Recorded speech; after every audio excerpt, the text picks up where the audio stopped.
How you guys doing? Good. How are you? Good. What's Andre and Sean? Sean will be out tomorrow. Andre did not practice today. He's questionable for tomorrow, and we'll go from there. Any extended concern with Sean? No. I think this is a kind of a good natural point in the season for him to get a little rest anyway, and this is not rest. This is an injury, but you know, he with the injuries that we've had to Steph and Draymond, Sean's had to play. I don't know how many games in a row he's played. You guys probably know, but you know, before this season, before every season, we've talked about resting Sean and Andre periodically. So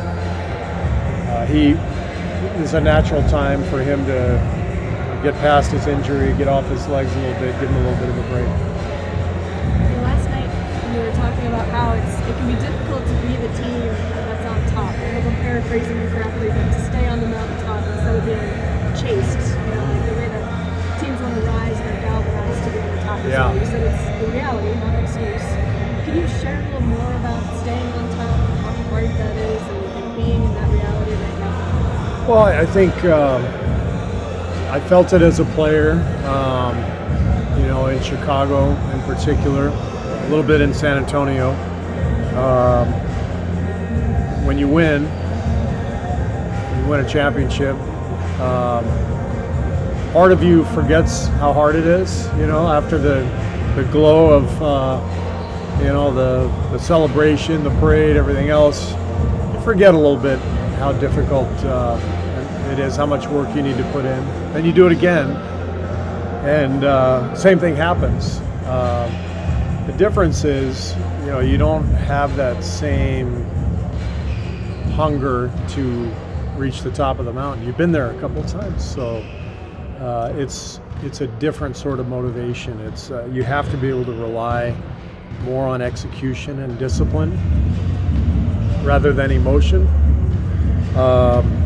And looking at last night's game, we didn't have much emotion, but we had very little discipline or execution. And so that's a recipe for disaster against a great team. What is it like going through this feeling as a coach, kind of recognizing what it is, and trying to get guys to understand? I think it's obviously the job. Every season as a coach, every season's different based on your talent, your circumstances, everything else, injuries. And so you get a feel kind of what the theme is, what you need to lock in on, how you're going to coach. And this season is unique to itself in that we're trying for a three-peat. And we've lost some veteran players. We're trying to incorporate young players. All of the above factors in night after night. And so we have to find a way to accomplish all that while maintaining our positioning in the league and our discipline and our execution, and that's the challenge. What do you think Draymond's absence was an obvious factor, but when you're looking at the totality of the season with the defense, what other things have gone into play that contributed to the challenge of having the kind of defense you want? I think, you know, to play great defense in the NBA, especially these days, with the spacing and the amount of court you have to cover, it's a five-man game.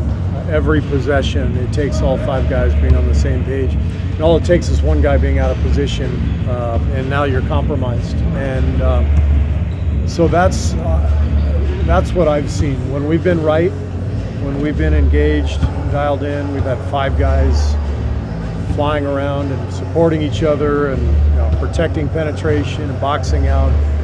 We're really good. We just haven't had it enough. And that's, again, it's easier to do that more often when you're on the climb and you haven't won. It's harder to do when you've won a few championships and it's early December and you're feeling the effects of all that.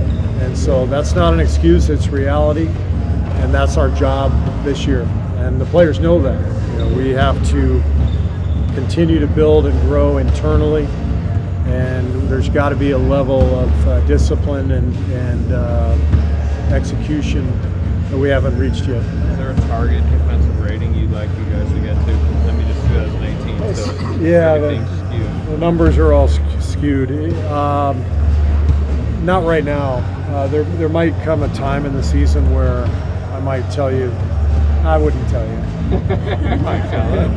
Keep it a secret. Keep it a secret? All right, good. Is it maybe more than a number, like a rank in the league? More than anything, it's a feeling. I can tell you after the game in Milwaukee the other night, it's like, whatever that was, let's have more of that. That was a feeling of embarrassment from the previous game, and that we had played the Bucks and flying around and everybody engaged and competitive. But again, it takes tremendous focus and energy, and we haven't had that very often this year. We definitely didn't have it last night. How is DeMarcus coming along, and how soon could you expect him back? DeMarcus is coming along well. He's practiced a couple times down at Santa Cruz this week. He's working hard on his conditioning, and I don't have an answer for you as to when he'll come back. Have you revisited the idea of maybe a game or two for Marcus in Santa Cruz? We don't know yet. We're going to play it by ear. Based off what Aaron was saying yesterday, it sounds like he still has a ways to go. He said that he still needs to get comfortable with getting a maybe there's a ways to go conditioning wise. Is that kind of what you're reading? Yeah.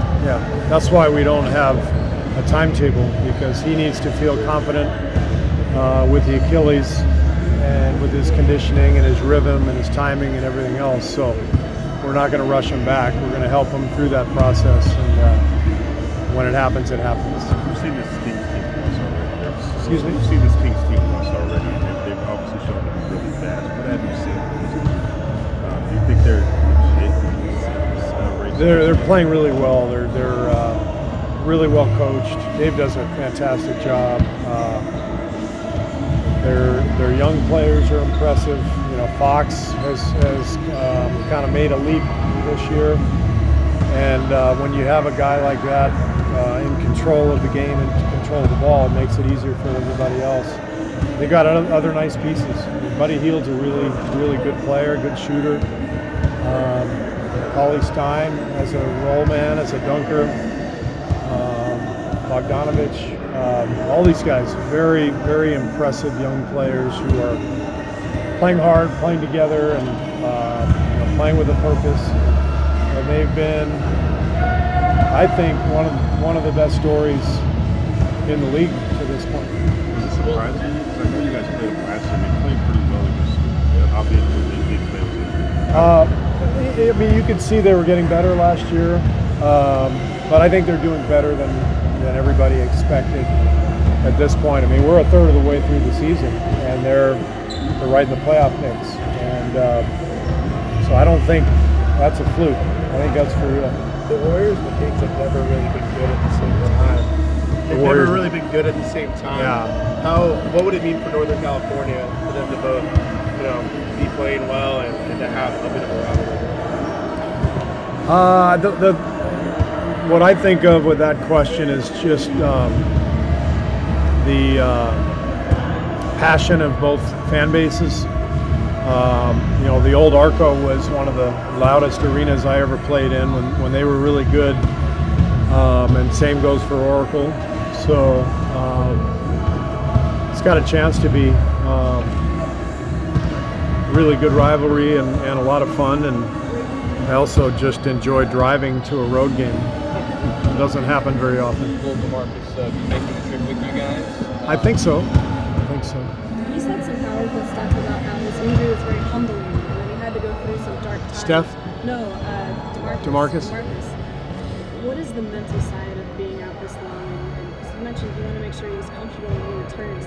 How do you ensure that he's ready in all the ways? Well, there's a lot of obstacles. Coming back from a serious injury in itself is a difficult task, but doing so in a new environment, on a new team, it makes it even more difficult. I found going to a new team perfectly healthy was tough because you're playing in a different system, new teammates, new city, and so you throw all that together. It's not easy, and so I think DeMarcus recognizes those challenges. He's working to overcome them. That's why he's been more engaged in practice, getting more accustomed to our schemes, our style of play, and at the same time working on his rehab. Steve, what's your early sense for, with Damian being out for the season, right? The fact that he has other teammates that have gone through significant injuries, John, DeMarcus now, like what that's done, if anything, with reinforcement or how to handle adversity and that sort of thing. How to handle what? Adversity and that sort of thing. For Damian? Yeah, just the fact that he has other teammates that have gone through. It's just part of being an athlete, injuries are a big part of it. He's been through the other shoulder, so he understands what he's got ahead of him. But that's what a team is for. You encourage each other and you share any thoughts that might help. And our team does a good job of communicating internally. All right, thank you. Thank you very much. Yeah.